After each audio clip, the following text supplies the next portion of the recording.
Alrighty, I want to talk tonight about something that God really placed on my heart, and He confirmed it this morning with a situation that happened. Some people that talked to me, and I want to talk about this particular subject. It's called knowing God. Knowing God. Back in August, I preached a sermon about the importance of having knowledge and not just zeal or passion for God. Tonight, I want to talk about the opposite danger, which is knowledge. Now, knowledge is not obviously always a bad thing, but knowledge is something that can sometimes be a menace to us personally. Knowledge is something we kind of glamorize in this nation. We kind of glorify knowledge in this nation. We kind of lift it up in this nation. There's a reason that education is so valued here, is because we want that knowledge. And a lot of the scientific world that's making a lot of advancements is here in this country, and people are putting funding towards that. So there's this push for knowledge even in our own nation. So we are very familiar with this notion of knowledge.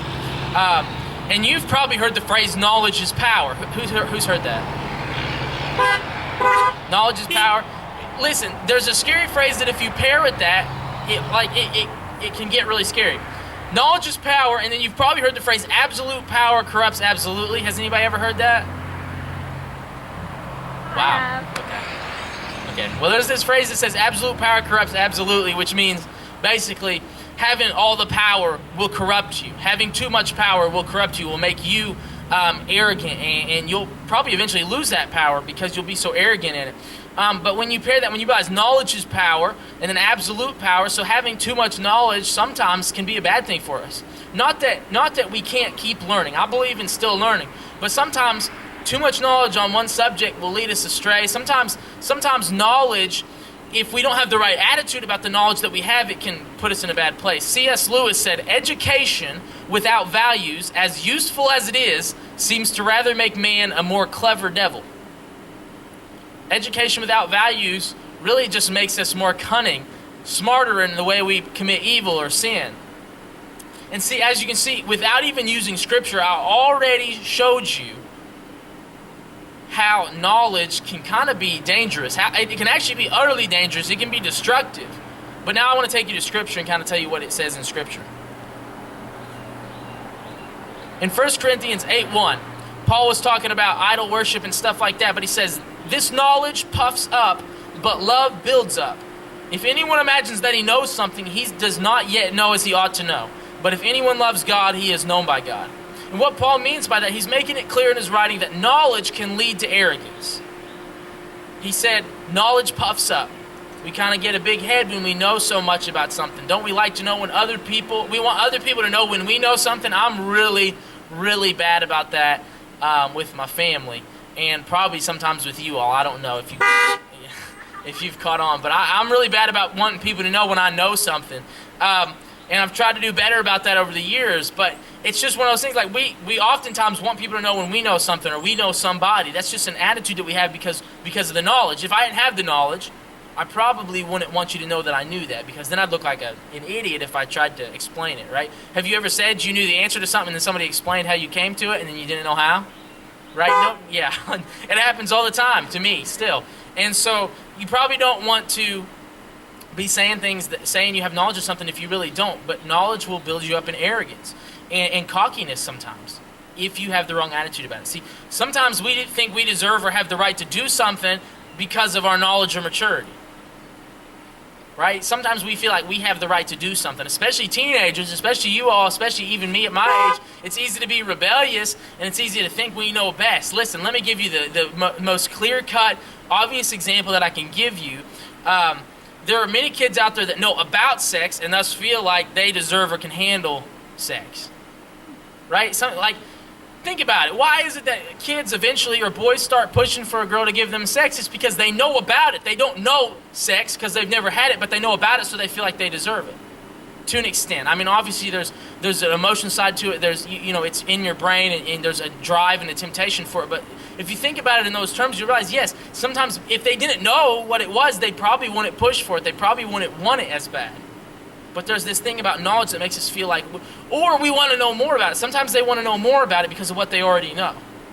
That attitude really just shows we don't understand or know as we think, like Paul said. See, knowledge has its place. Remember, zeal without knowledge is dangerous. Being passionate about something but not knowing much about it is dangerous. Let me give an example to you. Okay? You might be zealous about bees, but if you don't know they sting, right? You might really like bees, but if you don't know they sting, it's not going to end well for you. Knowledge can help us see through deceptive teaching. Knowledge can help us see through these people that teach something other than Jesus, that teach something that's not scriptural. But knowledge is not necessarily the most important thing. Here's the most important thing. It's not about knowledge, it's about knowing. It's not about knowledge, guys. It's about knowing. See, in John 17, Jesus prayed what they call the high priestly prayer in John 17, right before the Garden of Gethsemane, before he goes to the cross. He prays this prayer. It's almost all of John 17. And in John 17:3, he says something. He says, "And this is eternal life, that they know you, the only true God, and Jesus Christ, whom you have sent."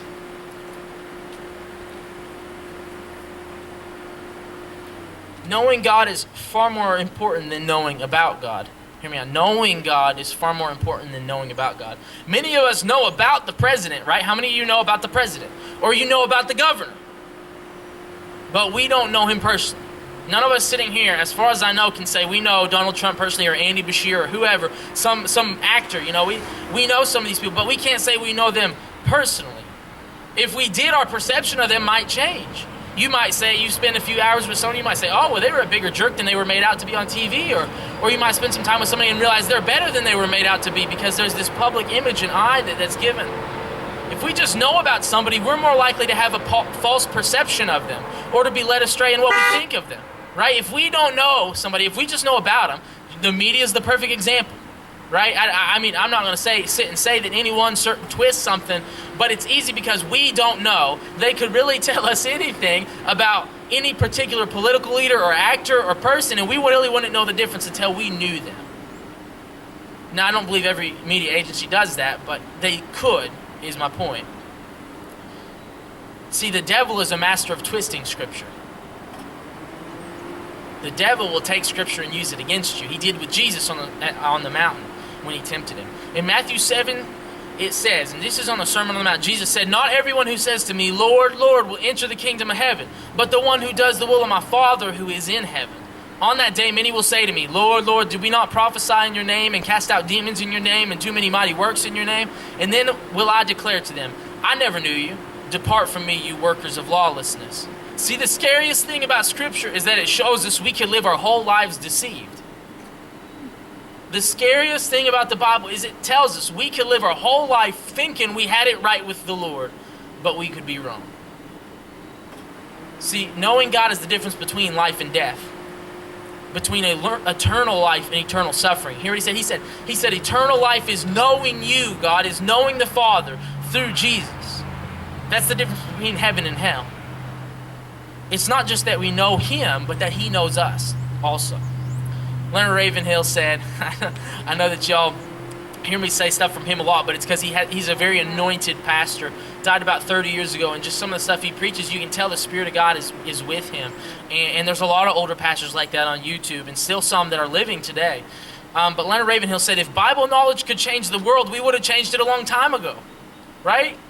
Because we got plenty of Bible. If you watch the video interview that I put in the Facebook group with some of you all, with Dick Brogdon, the missionary, along with our Eric Hoffman, our National Speed Light Director, one of the things Dick Brogdon said is he said, over here in America, we're overfed with the gospel. We know everything there is to know about the Bible, but there's people around the world that haven't heard anything yet.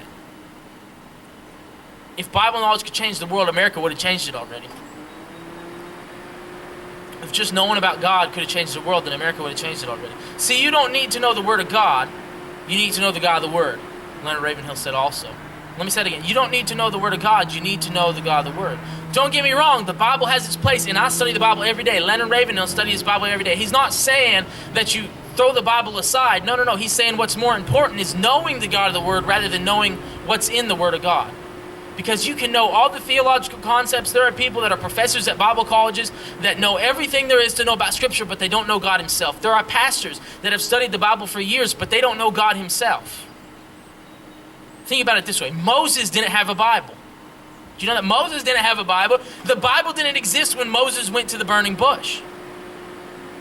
Abraham didn't have a Bible. Noah didn't have a Bible.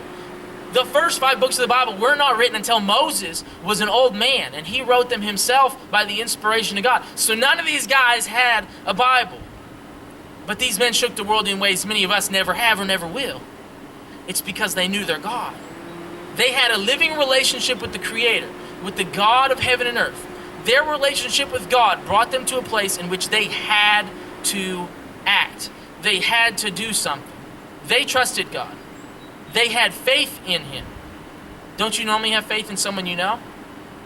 How do we come to know God? What does knowing God involve?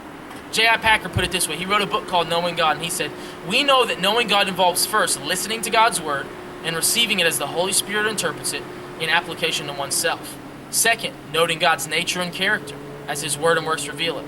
Third, accepting His invitation and doing what He commands. Fourth, recognizing and rejoicing in the love that He has shown in this approaching you and drawing you into this divine fellowship. If we know Him, we will know God's nature. Is He just a God of love, or is there some wrath in there too? Is there some judgment in there too? See, if we know God, we'll know those things. We say we have faith in God, but His Word speaks and we don't do it. Is that faith? If I have faith in you, if I have faith in Basham, he tells me, man, go jump in the creek there and you'll get cooled off, I'm probably going to do what he says because I have some faith in him. But when God tells us to do stuff and we disobey and we don't do what He says, are we really acting in faith? It's not about rules or per se, but if we really have faith in God, we will do what He says, right? Intimacy with God is a relationship that can't always necessarily be described. See, I can't sit here necessarily and just describe to you what it's like to be in a relationship with God. Just know that you have to spend time with Him. You have to be in the Word to know God. You have to be in prayer to know God. You got to give Him time to hear, to speak to you. You gotta worship Him and spend time in His presence. That's how you come to know Him. The best way to come to know somebody is to spend time with them, right? You can learn about somebody away from them, what's written about them, what's put out there on media, but you can't know them until you've spent time with them yourself. So you got to spend time with God.